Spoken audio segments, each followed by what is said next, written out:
En este video hablaremos sobre el sistema nervioso, su anatomía, fisiología y su importancia en el comportamiento.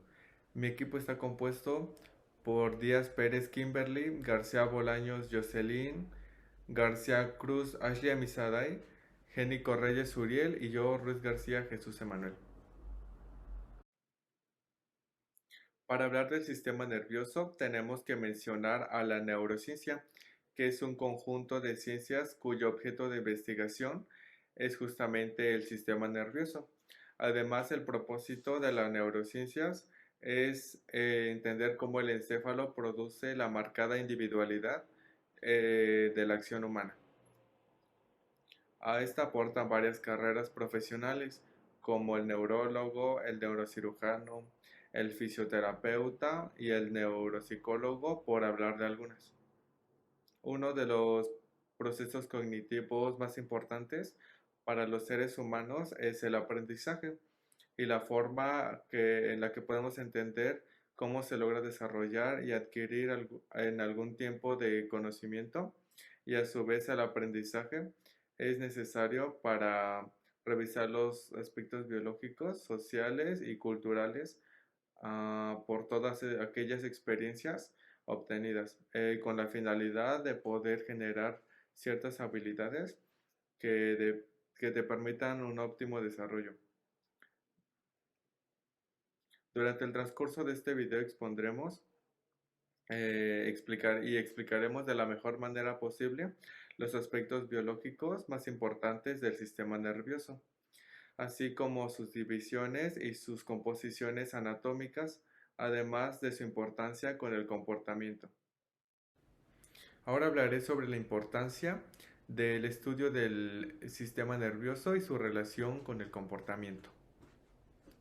El sistema nervioso es una red compleja de estructuras que controlan y regulan el funcionamiento de diversos órganos y sistemas, coordinando su relación con el organismo y el medio externo. Este está organizado para detectar cambios en el medio externo e interno, además de evaluar esta información y dar una respuesta, ocasionando cambios en el músculo o glándulas.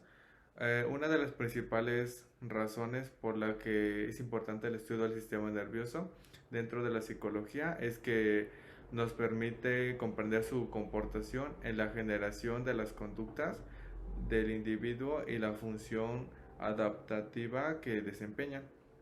En la actualidad, el estudio del sistema nervioso y sus funciones son de suma importancia para comprender la conducta de los organismos, ya que en él generan y elaboran los procesos para la representación y adaptación al medio ambiente que les permite interactuar de una forma pues más correcta y eficaz al medio que los rodea. Bueno, es muy importante el estudio de las bases biológicas de la psicología porque abarcan el saber cómo ocurren los procesos mentales, pues donde la unidad importante que propaga el impulso nervioso, conociendo cuál es la conexión que existe entre el encéfalo y las distintas partes de nuestro cuerpo, y sobre todo cómo esta correcta comunicación en ambas. Además, pues el saber las causas y por qué estas fallan y no se propagan adecuadamente y de alguna manera pueden ser corregidas, así que no hay manera de separar la parte psicológica y la conducta biológica en un organismo. Ahora explicaré las divisiones que puede tener el sistema nervioso. Bueno, el sistema nervioso tiene dos partes principales, que son el sistema nervioso central y el sistema nervioso periférico. El sistema nervioso central está compuesto por el encéfalo y la médula espinal. Y el encéfalo a su vez se compone del cerebro, el cerebelo y el bulbo raquídeo. Mientras que el sistema nervioso periférico está compuesto por todos los nervios que se ramifican desde la médula espinal y se extienden hasta todas las partes del cuerpo, además de los ganglios nerviosos. Eh, A la vez, el sistema nervioso periférico se divide en sistema nervioso autónomo y sistema nervioso somático. El sistema nervioso autónomo inerva glándulas, músculos lisos y cardíacos. Además, es considerado involuntario porque pues esto opera sin control consciente. Un ejemplo de este es la respiración.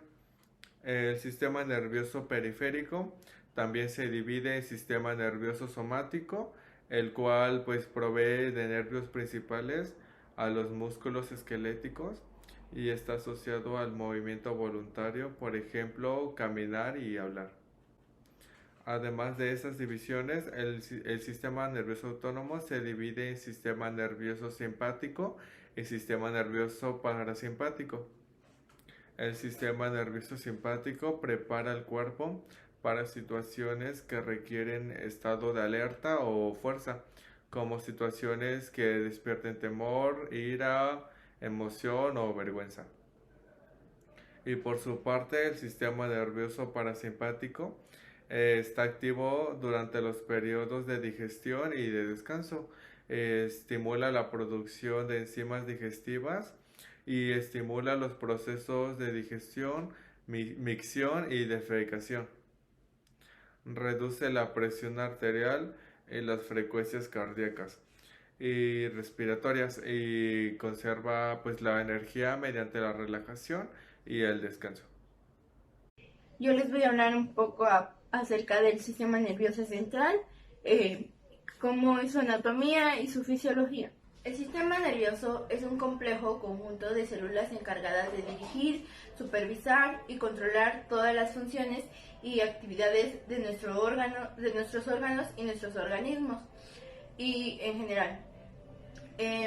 Gran parte de los seres vivos, así como los seres humanos que somos nosotros, poseen sistemas nerviosos, y sin embargo hay organismos que no lo poseen, como por ejemplo los protozoos y los poríferos. El sistema nervioso central tiene la función de relación, ya que como pues la palabra lo indica, relaciona las funciones y los estímulos de diferentes partes del cuerpo a través de este sistema central. De esta manera es posible que los seres humanos y otros animales puedan coordinar sus movimientos o respuestas, ya sea conscientes como reflejas. Esto nos hace lo que somos nosotros, es decir, nuestros pensamientos, nuestros sentimientos y nuestros comportamientos. Esta es una de las grandes interrogantes que se hace en la neurociencia, porque se preguntan cómo es que se organizan estos sistemas neuronales complejos para que podamos nosotros aprender, sentir o pensar. Este sistema nervioso central se divide en dos partes, que son la médula espinal y el encéfalo. Como pueden ver aquí, tenemos este pequeño esquema y muestra cuáles son los que se desempeñan como el centro de procesamiento principal para todo este sistema nervioso. Esto controla las funciones del cuerpo.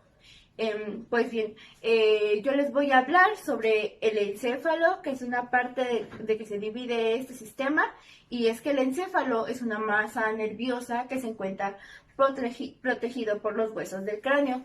El encéfalo se caracteriza por ser el centro de control del cuerpo, por lo que regula nuestra hambre, sueño, movimientos e incluso nuestras emociones. Uno de los ejemplos de las emociones puede ser el amor, el odio y la tristeza, la alegría, entre otros más. El encéfalo está compuesto por el cerebro, el cerebelo, el lisencéfalo y el tallo cerebral, como lo podemos apreciar en este esquema. El cerebro es la masa más voluminosa e importante del encéfalo porque cumple con diversas funciones vitales en los animales vertebrados, en especial los seres humanos. Y por lo tanto también en los invertebrados. Se encuentra protegido por los huesos del cráneo. La corteza cerebral se caracteriza por estar conformada por numerosos pliegues compuestos de sustancia gris, bajo la cual se encuentra también la sustancia blanca. y en las zonas más profundas se distinguen el tálamo, el núcleo caudado, el hipotálamo.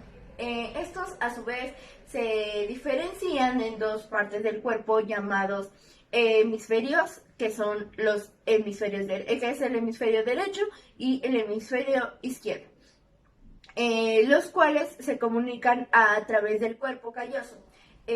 Los hemisferios poseen cisuras, que son los surcos profundos en la corteza cerebral. Estos demarcan los lóbulos del cerebro, que son los lóbulos frontales, el lóbulo frontal, el lóbulo temporal, el parietal y el occipital. Son 4. El cerebelo se ubica en la parte posterior del encéfalo, detrás del cerebro, y se conecta con la médula espinal. Este es el encargado de relacionar las vías sensitivas y las vías motoras.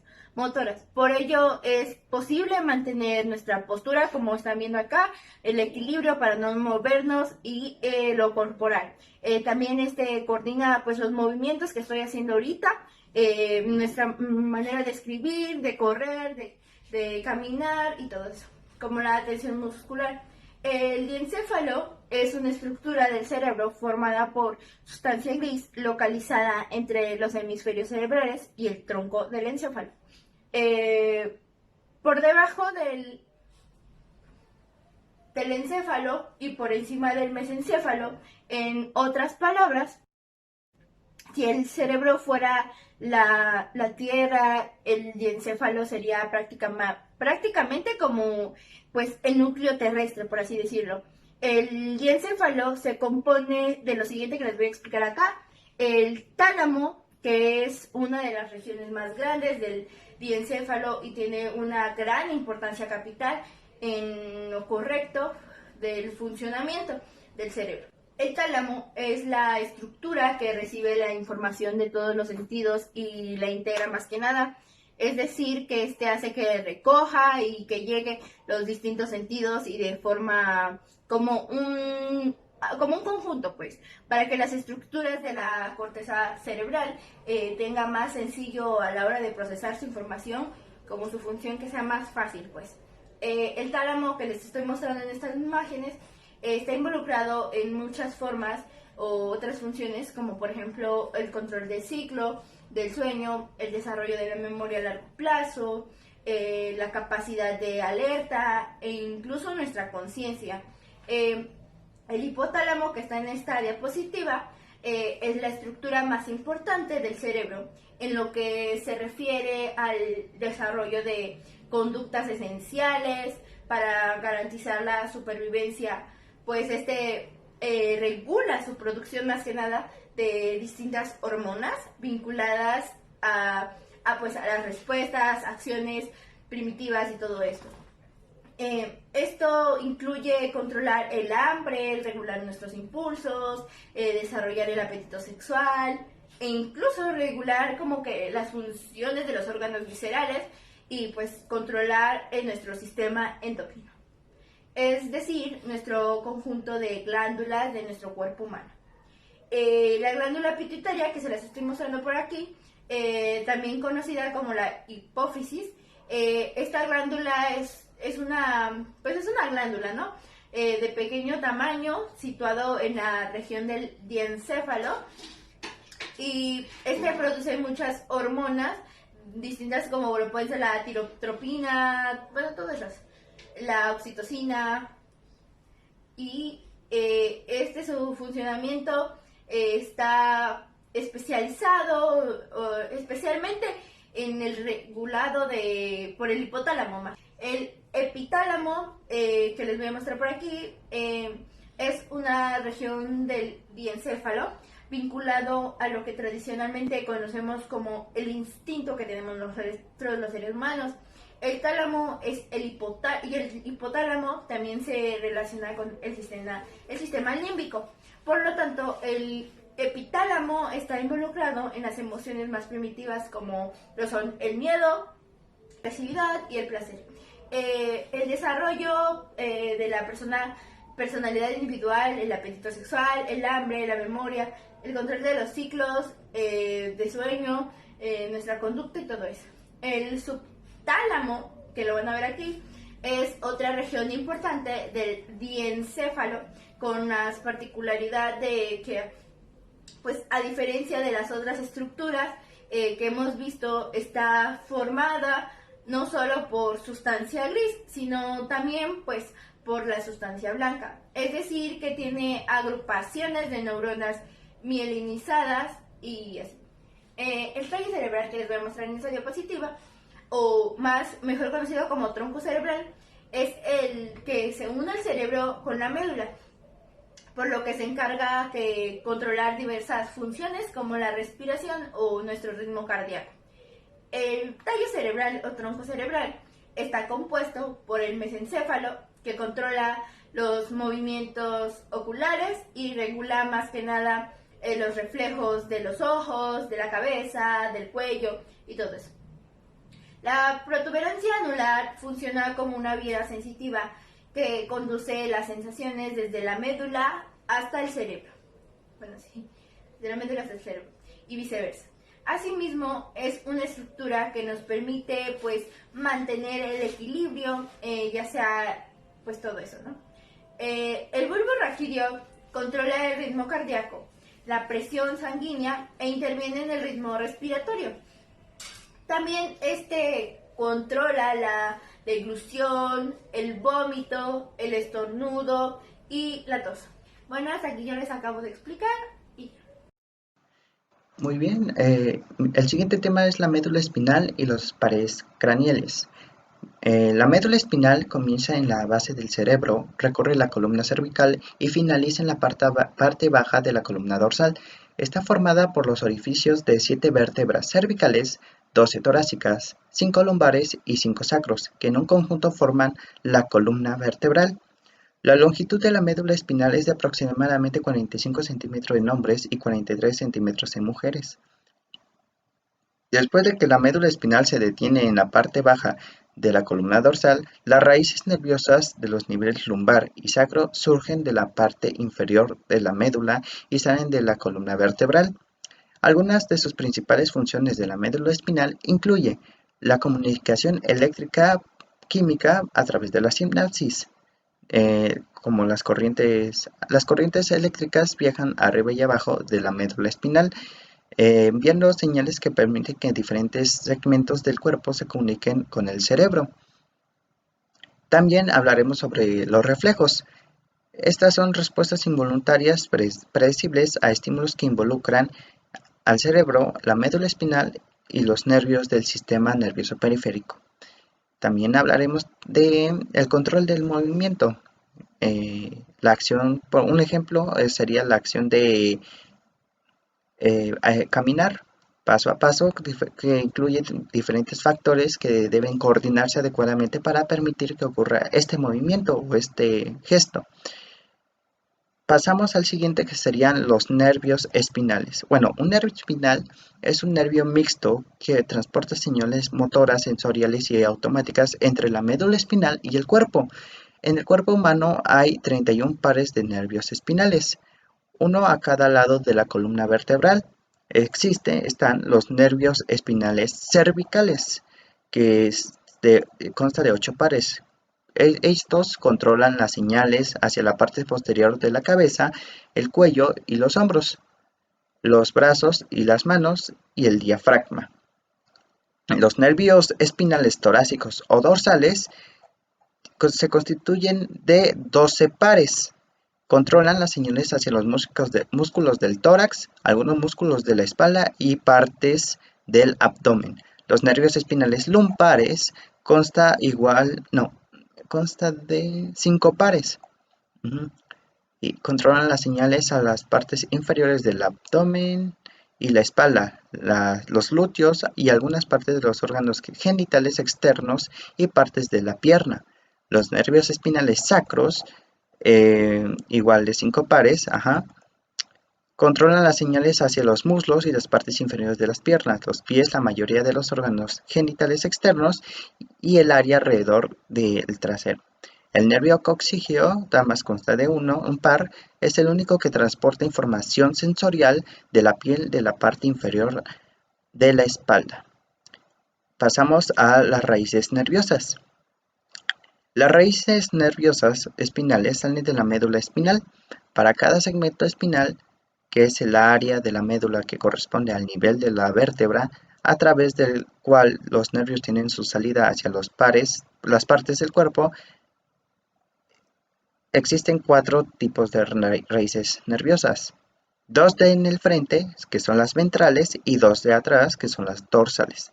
Las raíces ventrales, estas raíces que están una a la derecha y otra a la izquierda, o una a cada lado, contienen los nervios que controlan el movimiento del cuerpo.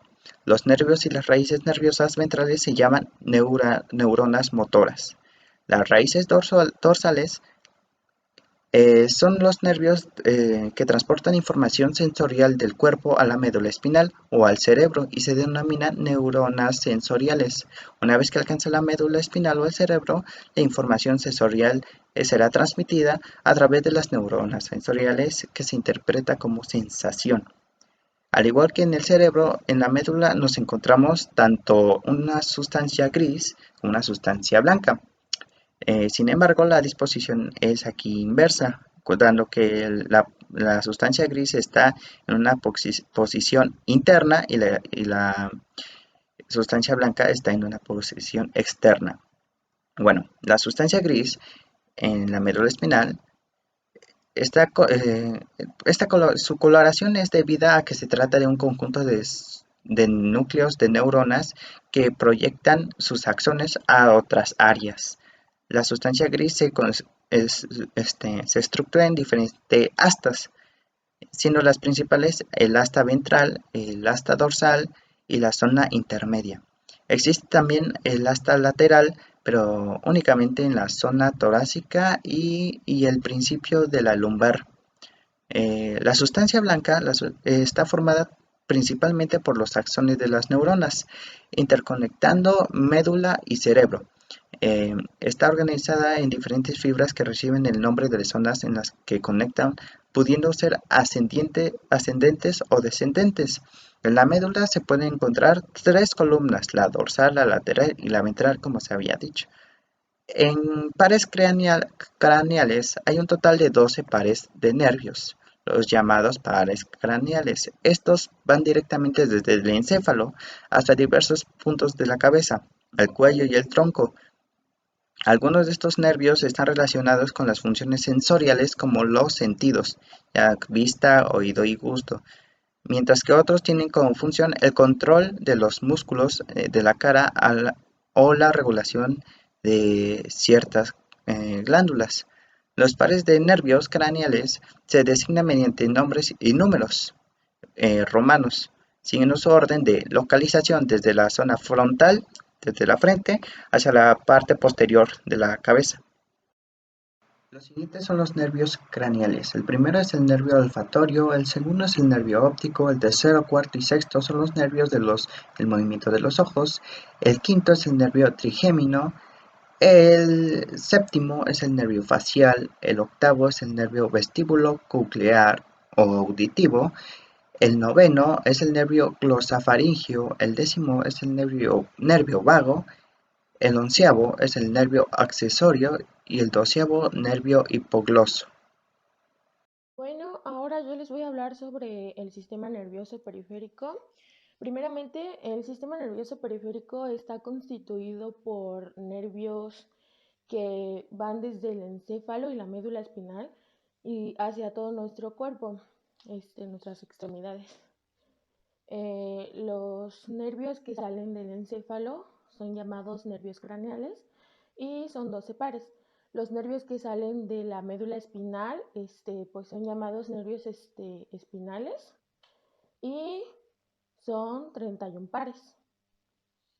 Bueno, el sistema nervioso periférico se divide en sistema nervioso somático y autónomo. El somático es mediante el cual podemos hacer actividades voluntarias, es decir, conscientemente como correr, leer, movernos, cualquier actividad que queramos hacer, pues conscientemente este sistema lo controla. Y también, bueno, es que se divide en nervios sensoriales y motrices.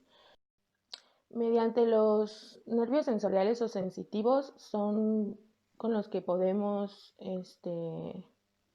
pues sentir sensaciones y recibir estímulos del exterior que nos rodea, y así podemos saber cuando algo está caliente, cuando está frío, podemos saber cómo es la superficie de una mesa, si es rugosa, si es lisa, gracias a estos nervios sensitivos.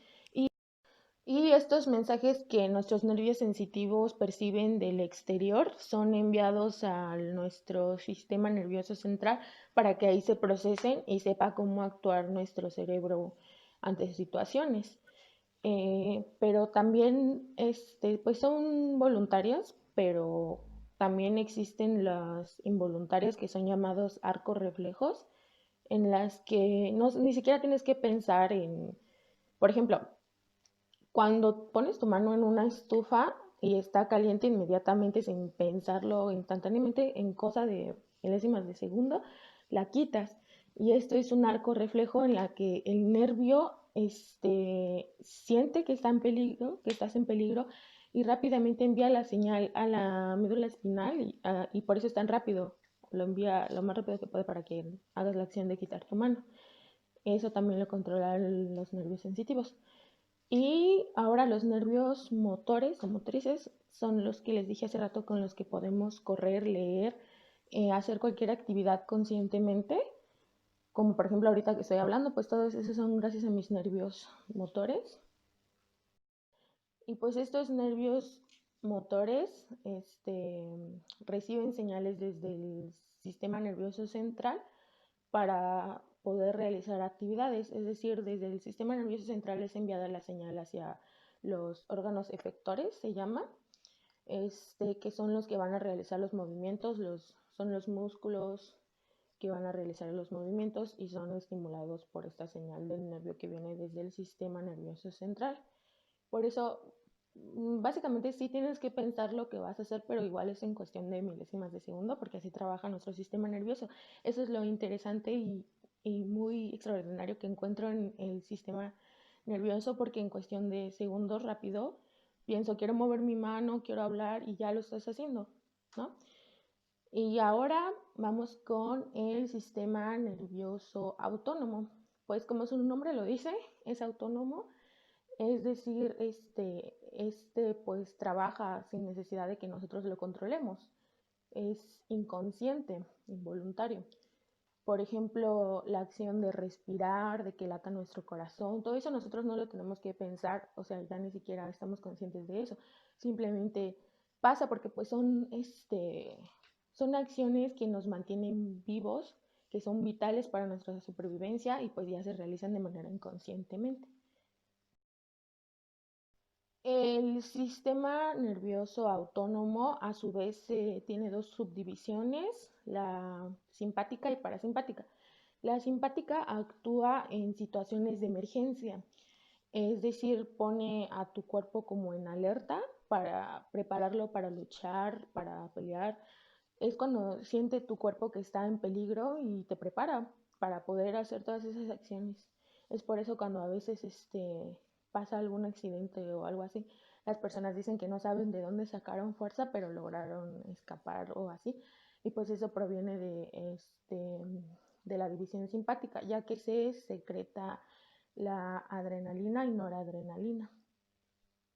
Y estos son los que nos dan como que la fuerza que llaman para poder realizar acciones en situaciones de alerta. Y la división parasimpática actúa en situaciones que pues no son de emergencia. Por ejemplo, actúan para poder llevar a cabo la digestión. Estas dos divisiones, simpática y parasimpática, se podría decir que hacen acciones contrarias, pero trabajan en conjunto para que podamos estar en homeostasis en nuestro cuerpo, para que todo se encuentre bien y para que podamos realizar nuestras acciones diarias. Por ejemplo, bueno, ahora les voy a dar unas funciones de la división simpática y parasimpática. El simpático hace que se dilaten tus pupilas, y por el contrario, el parasimpático hace que se contraigan. Bueno, también el simpático hace que se inhiba la salivación, que quiere decir esto que disminuye la saliva que produces. También hace que el ritmo cardíaco del corazón se acelere. Esto porque contrae las arterias que hacen que pues se bombee más sangre y por eso aumenta el ritmo cardíaco. También dilata los bronquios y disminuye la actividad digestiva y la actividad intestinal. También estimula la conversión de glucosa en glucógeno en el hígado y relaja la vejiga. También aumenta la producción de sudor, es por eso que cuando estamos nerviosos sudamos más. Y las glándulas lagrimales pues las inhibe, disminuye la producción si es que vas a llorar o algo así. Ahora, el parasimpático hace lo contrario, como les dije, se contraen las pupilas, el ritmo o la frecuencia cardíaca disminuye, ya que las arterias se dilatan. Aumenta la salivación y también aumenta la actividad digestiva y la actividad intestinal, contrae la vejiga y estimula la producción de glucógeno a glucosa en el hígado. Y por último, contrae los bronquios en el pulmón, en los pulmones. Y pues esto hace que se disminuya la frecuencia cardíaca y la frecuencia respiratoria. Y es por eso que trabajan en conjunto para podernos mantener estables, básicamente. Y pues esto lo logran gracias a que los nervios están conectados a nuestros órganos internos y a nuestras glándulas, y es ahí donde se envían las señales para que se produzcan secreciones o se disminuya su producción, para que se dilaten o se contraigan los órganos, etc. El parasimpático lleva los impulsos nerviosos de los órganos y las glándulas hacia el encéfalo, y el simpático lo hace hacia la médula espinal, a una parte llamada ganglio simpático. De ahí se mandan y reciben las señales para que puedan trabajar en conjunto. Para comenzar explicando acerca de la anatomía y fisiología del tejido nervioso, recordemos que es el conjunto de células especializadas que forman el sistema nervioso. Las funciones más importantes del tejido nervioso es analizar, transmitir, generar y recibir y almacenar información proveniente tanto del interior como del exterior de este. Las células gliales o neurogliales son aquellas que forman parte del tejido nervioso, donde actúan en funciones auxiliares, completando a las células somáticas, que son las principales responsables de la función nerviosa. Las células gliales desempeñan de forma principal la función de soporte de las neuronas. Además, intervienen activamente en el procesamiento cerebral de la información en el organismo. La neurona es el elemento principal del funcionamiento del tejido nervioso. Son diminutas células especializadas en recibir señales desde receptores sensoriales, que conducen y transmiten impulsos eléctricos que consisten en cambios en la polaridad eléctrica a nivel de su membrana celular. En nuestro cerebro existen aproximadamente 80 millones de neuronas, las cuales están estructuradas por las siguientes partes. El núcleo es la parte central de la neurona. Se encuentra centrada en el cuerpo celular y se encarga de producir energía para el funcionamiento de la neurona. Las dendritas son unos tipos llamados brazos de la neurona. Estos forman pequeñas prolongaciones ramificadas que salen de las diferentes partes del soma de la neurona, es decir, del cuerpo celular. Su función principal es la recepción de estímulos provenientes de otras neuronas. El cuerpo celular es la parte de la neurona que incluye el núcleo celular. Es este espacio en donde se sintetiza o genera la mayor parte de las moléculas de la neurona y se realizan las actividades más importantes para mantener la vida y cuidar las funciones de las células nerviosas. La neuroglía son neuronas tan especializadas que por sí sola no pueden realizar todas las funciones de nutrición y soporte necesarias para la supervivencia. Por este motivo, la neurona se rodea de otras células que realizan así funciones por ella. Estos son como los astrocitos, oligodendrocitos, microglia, células de Schwann y epidemiocito. La mielina es un material compuesto de proteínas y lípidos. Se encuentran formados vainas alrededor de los axones neuronales, lo que permite protegerlos y aislarlos y hacer hasta 100 veces más eficiente la transmisión de potencial de acción. La terminal de los axones son axones o botones sinápticos que se encuentran al final de la acción de la neurona, divididas en terminales cuya función será la reunión con otras neuronas y así poder llevar a cabo la sinapsis. El nodo de Ranvier es el hueco o espacio que existe entre cada vaina de mielina del axón.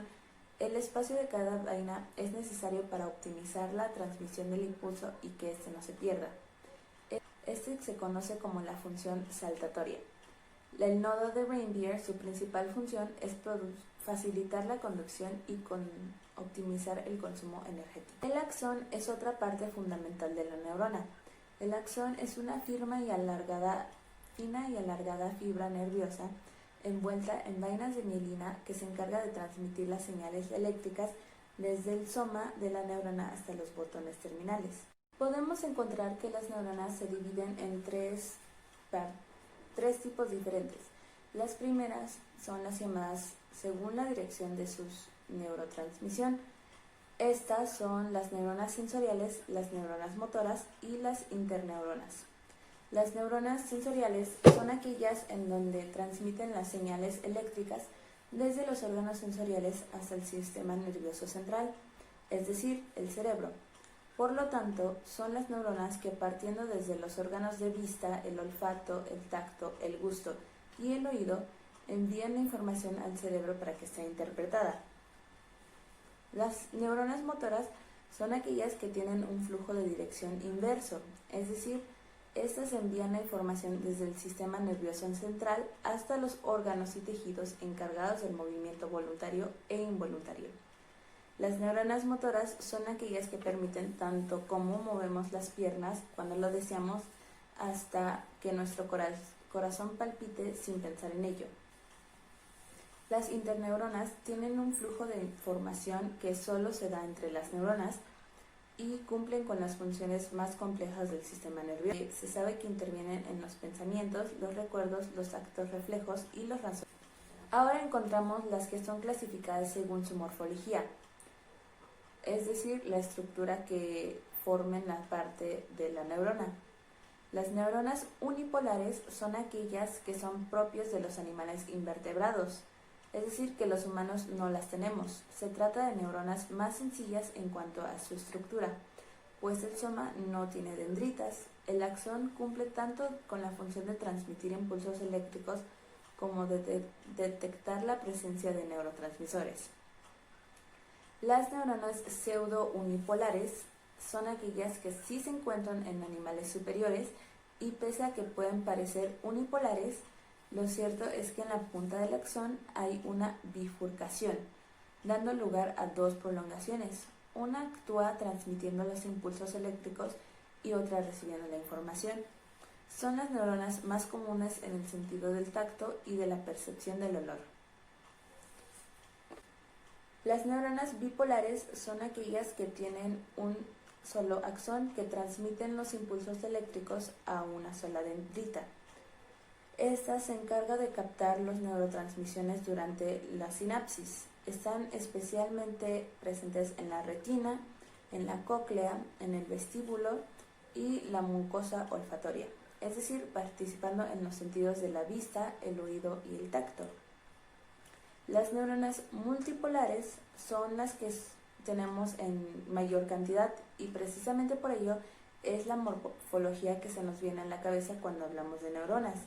Las multipolares tienen un axón que transmite las señas eléctricas y muchas dendritas encargadas de captar los neurotransmisores en el extremo del axón, para así poder aumentar el área donde se contacta con la membrana de la célula próxima. En este punto es donde sucede la sinapsis por transmisión química. 1. Estructura del sinapsis.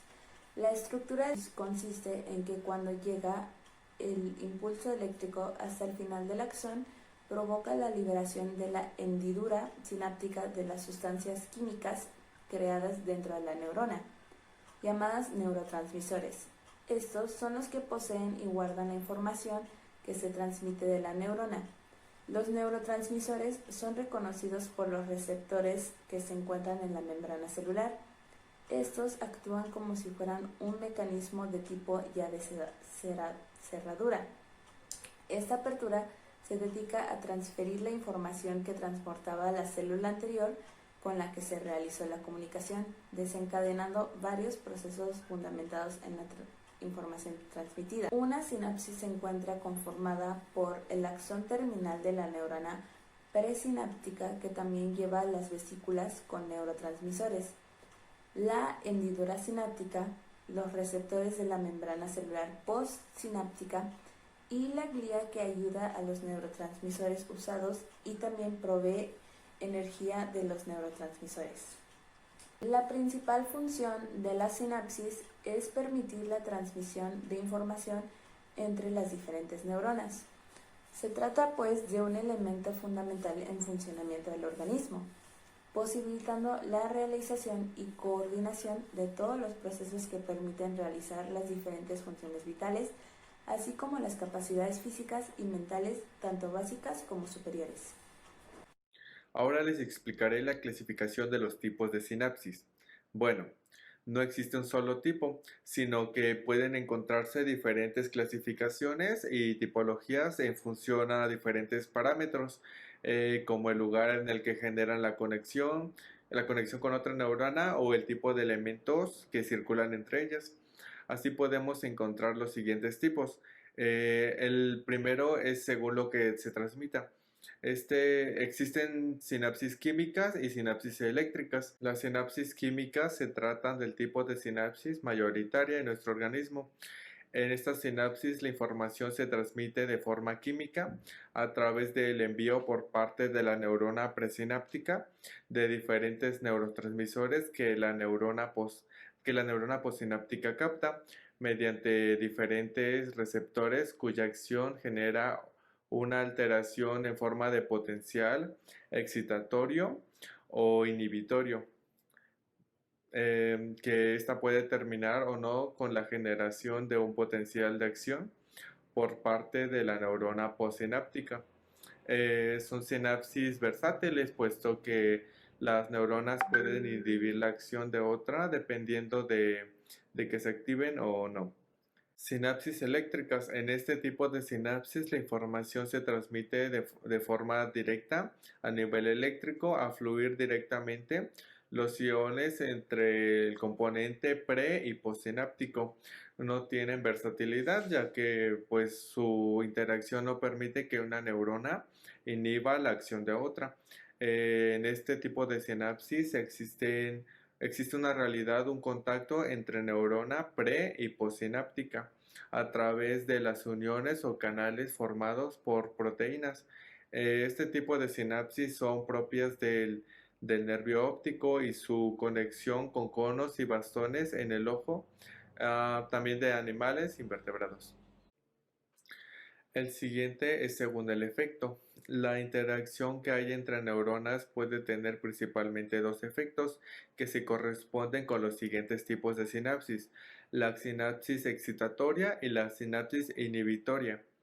La sinapsis excitatoria es un tipo de sinapsis en el que la transmisión de información tiene efectos excitatorios, facilitando que la neurona postsináptica realice un potencial de acción y que continúe la transmisión del mensaje al generar la despolarización de su membrana.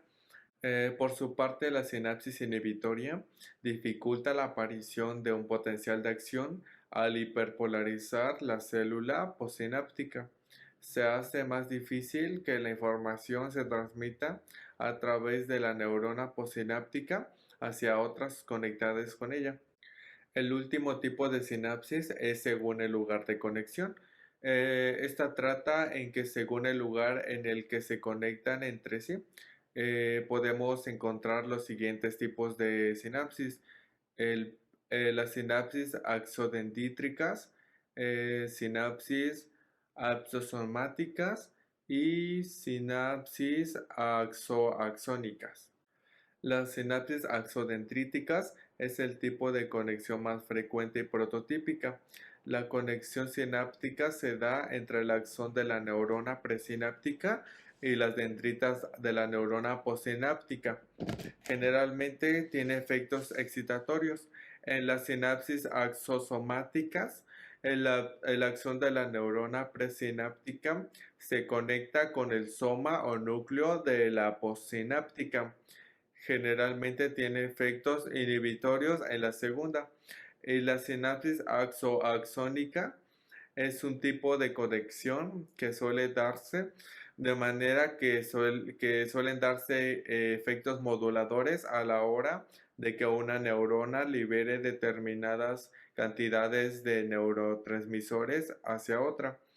Se produce una conexión entre el axón de la neurona presináptica y la postsináptica, alterando pues la posibilidad de que éstas liberas cantidades de neurotransmisores a una tercera con la que se conecte por otra vía. Ok, ahora vamos a ver la relación entre la neurociencia y el sistema nervioso. La neurociencia tiene como objeto de estudio el sistema nervioso, pero en sus diferentes niveles anatómicos, en sus diferentes niveles de estudio y estructuras.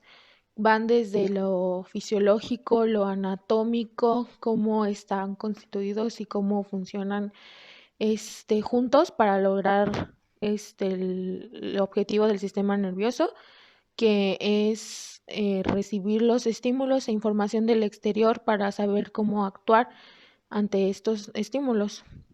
Lo que la neurociencia busca es saber cómo el sistema nervioso regula y produce nuestras emociones, nuestros sentimientos, nuestra conducta. Por eso es que va ligado a la psicología. La psicología, pues lo que busca es eso, y la neurociencia lo hace a través de bases biológicas, que son el sistema nervioso, el cerebro. Bueno, en sí todo el sistema nervioso. Bueno, el sistema nervioso básicamente lo que hace es responder ante estímulos y sensaciones que recibimos desde nuestro medio exterior y también interior. Por ejemplo, así podemos saber cuando tenemos hambre, cuando tenemos frío, desde el exterior. Para poder vivir tenemos que convivir con el exterior, con el espacio y el tiempo, si no, no pudiéramos existir aquí en armonía tal y como lo hacemos. Y siempre desde que nacemos, incluso desde que estamos en la panza de nuestra mamá, bueno, en el vientre, este, desde ahí ya estamos recibiendo estímulos, impulsos, escuchamos, se empiezan a formar nuestros aparatos y sistemas, y así es como podemos empezar a percibir sonidos y podemos percibir que nuestra mamá se mueve y así, ¿no? Podemos incluso desde el vientre empezar a chuparnos el dedo y así. También existen reflejos que les llaman instintos, que se supone que ya traemos. Nosotros los humanos tenemos menos instintos, los animales tienen más instintos. Por ejemplo, las aves vuelan por instinto, los chitas corren. Todo eso es en base de instintos. La mamá sabe que tiene que alimentar a su hijo porque pues es un instinto natural que ya lo traen. Y los humanos pues traemos menos instintos, pero aún así traemos algunos como lo son el chupar. Desde que somos chiquitos chupamos o succionamos cualquier cosa. Por eso también se chupan los juguetes y pues obviamente el seno materno para alimentarnos. Y pues también la mamá sabe ya de impulso que tiene que alimentar a su hijo. Y pues esos son nuestros instintos. Pero como dije, pues los humanos tenemos menos instintos. Nosotros lo que sabemos, casi todo lo tenemos que aprender. Por eso desde chiquitos vamos aprendiendo cómo hablar, cómo caminar, cómo vestirnos. O sea, ya traemos instintos como por ejemplo, si pones a un bebé que todavía no sabe caminar, pero lo pones en el suelo, instintivamente va a mover sus pies, sus piernitas, pero todavía no sabe cómo caminar, tiene que ir aprendiendo. Por eso hay animales que naciendo ya saben cómo caminar, o sea, solo un ratito y ya saben cómo. En cambio, los humanos tardamos más tiempo, pero tenemos que aprender viendo cómo los demás lo hacen. Por eso tenemos que vivir en sociedad, porque a partir de ver y observar cómo los demás lo hacen, nosotros podemos repetir esos patrones y también nos van enseñando todo lo que sabemos, lo tenemos que primero memorizar y procesar en nuestra mente, en nuestro cerebro, para que se pueda guardar esa información y la podamos ocupar después cuando la necesitemos. Otra cosa que también he visto es que hay una controversia entre la diferencia entre mente y cerebro. Hay gente que piensa que es lo mismo y otras que piensan que es diferente. En mi caso, con lo que yo he estudiado, con lo que he aprendido, he visto, he investigado, puedo dar mi opinión de que son diferentes cosas, la mente y el cerebro. Para mí el cerebro es lo tangible, lo que podemos ver, es un órgano que podemos tocar y sentir, bueno, no precisamente, pero sí está aquí adentro de nuestro cráneo, ¿no? Y el, la mente pues es algo intangible, algo que no podemos tocar, algo que no podemos ver, pero trabaja en conjunto con el cerebro. Los dos trabajan en conjunto para que nosotros podamos llevar a cabo nuestros procesos de pensar, memorizar, sentir nuestras emociones, todo eso. Y pues creo que obviamente el cerebro es la base de la mente, del pensamiento, de nuestro subconsciente. Si no existiera un cerebro, no tendríamos eso, no podríamos pensar ni hacer todas nuestras actividades. Básicamente el razonar, que el raciocinio es lo que nos diferencia de los animales, porque los humanos tenemos esa capacidad de razonar y pensar que está bien, que está mal. Esa vocecita que tenemos en nuestra cabeza, nuestro subconsciente que nos va diciendo, pues eso, básicamente eso estudia la psicología, nuestro comportamiento, nuestra conducta, y la neurociencia lo hace, pero también estudiando las bases biológicas que son el sistema nervioso. Entonces, el sistema nervioso es la base biológica de nuestra conducta, de nuestros comportamientos, nuestros pensamientos, nuestras emociones. Desde que somos niños vamos recibiendo estímulos, desde que estamos en el vientre, como les dije, vamos recibiendo estímulos y a través de estos estímulos nuestro sistema nervioso responde ante ellos. Y esa es como la relación estímulo-respuesta, como se da en el conductismo, que la conducta, el aprendizaje, el comportamiento se da a través de esto, de estímulo-respuesta. Puedes recibir un estímulo, ya sea positivo o negativo, y en base a este estímulo tú respondes y así se va formando tu conducta y puedes también tener cambios de conducta dependiendo de los estímulos que recibas, si son buenos y son malos. Por ejemplo, alguien que saca 8 de calificación en un examen de la escuela, dos personas. La primera, al enterarse que saca 8, se siente mal, se siente decepcionado, triste, porque él esperaba otra calificación mejor.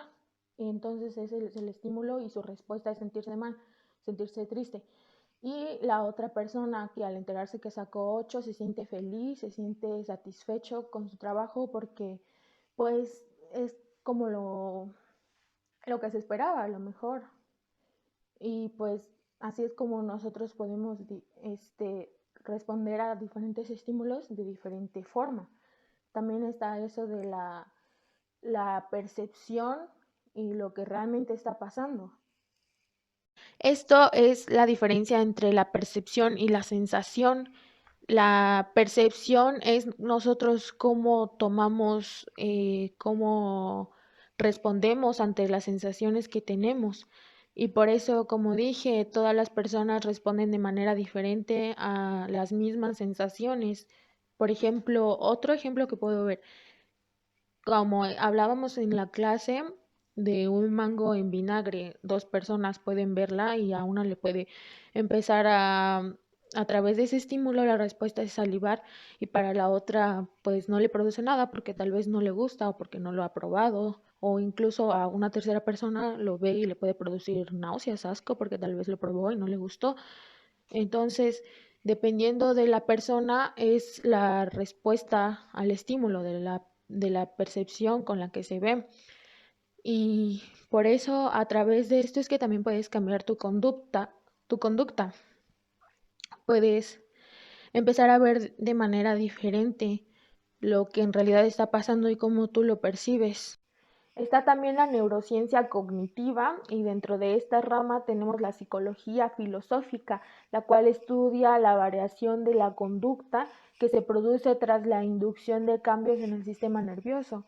También tenemos la neuropsicología que estudia los cambios conductuales que se dan por daños cerebrales.